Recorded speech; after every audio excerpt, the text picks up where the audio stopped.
Citizens of the United States. We are anonymous.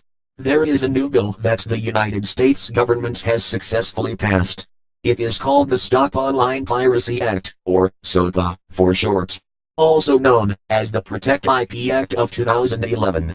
The U.S. Congressional Budget Office estimates that implementation of the bill would cost the federal government $47 million through 2016. It will cost you, the taxpayers, $47 million over the next 4 years. The SOPA Act will censor you from accessing certain websites and block all access to other areas of the Internet that the United States government does not want you to access. The SOPA Act essentially means that, even if you make a video of your child playing or singing and you have music playing in the background, or video on TV, you are breaking the law, and the government will order the websites that host your content to censor your content because of their new bill.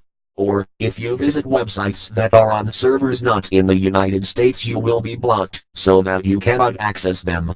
Ask yourselves, who really owns the Internet? The answer is simple: no one actually owns the Internet, and no single person, organization or government controls the Internet in its entirety. It is more of a concept than an actual tangible entity, and the Internet relies on a physical infrastructure that connects networks to other networks. There are many organizations, corporations, governments, schools, private citizens and service providers that all own pieces of the infrastructure that make up the Internet, but there is no one entity that owns it all. How can the U.S. government decide to block access to parts of the Internet that the U.S. government does not even own?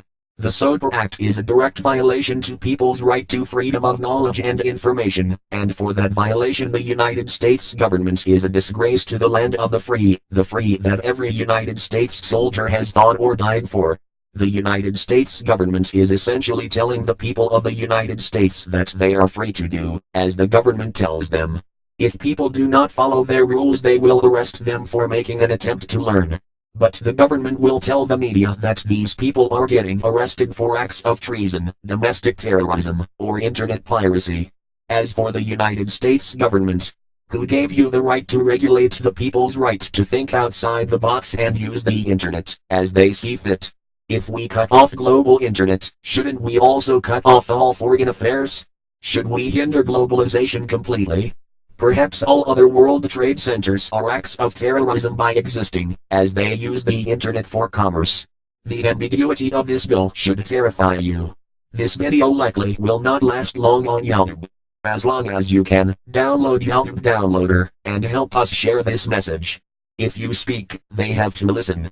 If they do not listen, their blatant disregard for the people will not go unnoticed, and is not acceptable. Doing nothing is the worst thing you can do. We are anonymous. We are legion.